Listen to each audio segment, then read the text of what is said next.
사순절 31째 날 묵상. 오늘 묵상하실 성경은 시편 119편 9절서부터 16절입니다.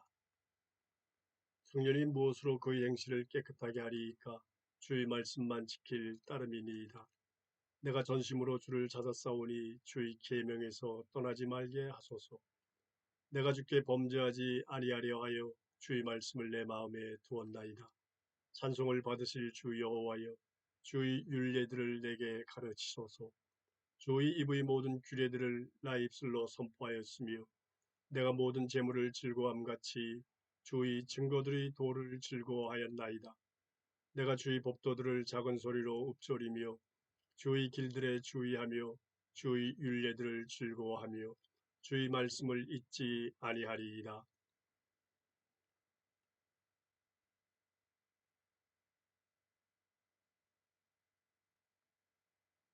말씀을 이해하려는 이가 있고 말씀에 사로잡히길 원하는 이가 있습니다. 어떤 이는 말씀을 듣고 고개를 끄덕이고 동의합니다. 귀한 말씀이라며 감동스러워합니다. 하지만 고개를 끄덕이는 것으로는 삶을 바꾸기 어렵습니다. 귀로 들어 머리에는 말씀이 쌓이는데 삶은 따르지 못하니 이 간격은 조금씩 더 벌어지게 됩니다. 말씀은 곧 하나님의 말씀이기에 귀로 듣는 것이 아니라 듣는 이를 향한 명으로 여긴 이가 있습니다. 한국교회 초기의 성자라 불린 이세종 선생입니다. 제자들은 이세종 선생이 어떻게 말씀을 대하는지 지켜보았습니다. 선생은 홀로 방에 들어가 무릎을 꿇고 앉아 말씀 한 단락을 소리내서 읽고선 이게 무슨 말씀입니까? 묻고는 침묵합니다. 때로는 침묵이 몇 시간이고 이어졌습니다. 한참 후에야 나지막이 네 그렇군요 라는 목소리가 들리곤 했습니다. 같은 물음과 긴 침묵 그리고 네 그렇군요라는 대답으로 하루가 채워지곤 했습니다. 선생의 긴 침묵 동안 어떤 일이 있었던 것일까요? 깨끗하게 살려면 어찌해야 합니까? 라는 본문의 물음은 이세종 선생의 물음과 다르지 않습니다. 정화는 한순간에 이루어지지 않습니다. 생각하고 계획한다고 해서 정화되지 않지요. 삶의 번다한 일들로 어지럽혀진 탁수 같은 마음이 정화되려면 시간이 필요합니다.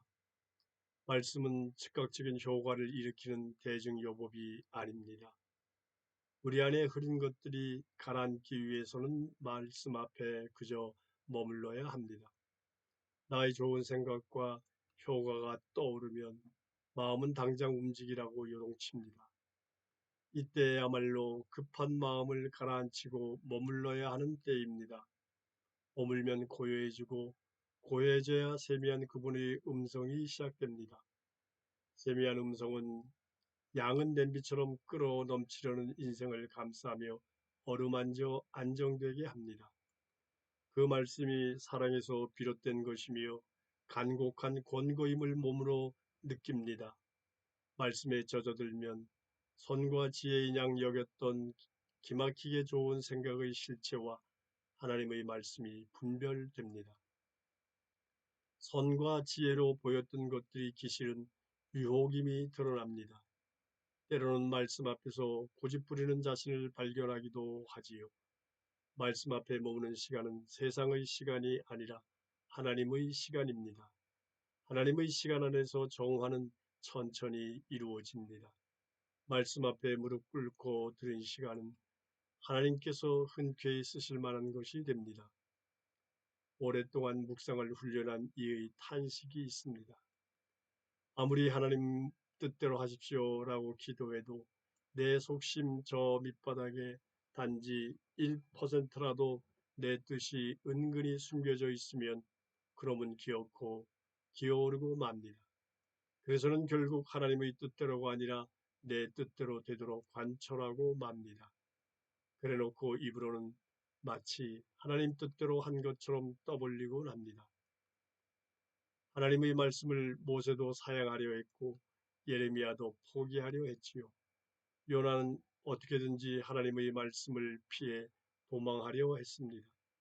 우리는 더하지 싶습니다. 내 뜻대로 마시고라고 말하고도 아버지의 뜻을 벗어나려는 내가 시퍼렇게 살아있음을 인정해야 합니다. 그렇지 않으면 내 뜻을 슬쩍 아버지의 뜻에 끼워놓고 자기를 주장하게 됩니다. 그분 앞에 납작 엎드려 나의 시간이 하나님의 시간이 되도록 아버지의 뜻이 나를 녹이도록 머물러야 합니다.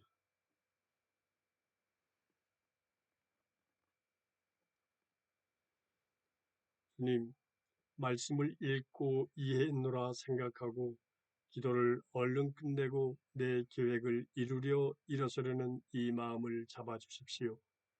말씀 앞에 머물게 하시고 저를 정화시켜 주십시오. 불쑥불쑥 솟아나는 생각들이 가라앉고 당신의 속삭임이 저를 채우게 하십시오. 예수님 이름으로 기도합니다. 아멘.